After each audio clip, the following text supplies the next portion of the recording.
على المحطة قبل ميعاد القطر بساعة عشان ما يفوتنيش تاني زي امبارح. تخيلوا بعد كل ده يطلع اصلا القطر غلط، تبقى طبلت. الحمد لله قعدنا على الكرسي، وكانت في واحده بتمثل ان الكرسي بتاعها وعلى شغاف. احنا بنات بنحب الدراما، فانا هحكي بقى الموضوع بقى.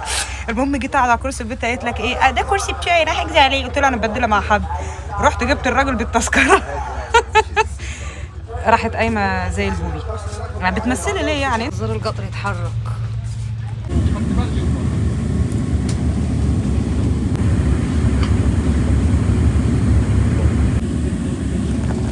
المنيا واللي منها.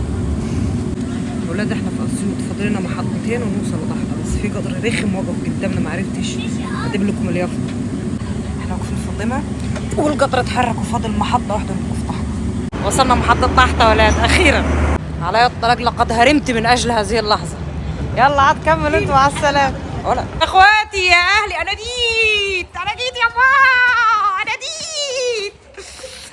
انا جيت يا بابا. انا يا بشار يا حبيبي يا اخوي.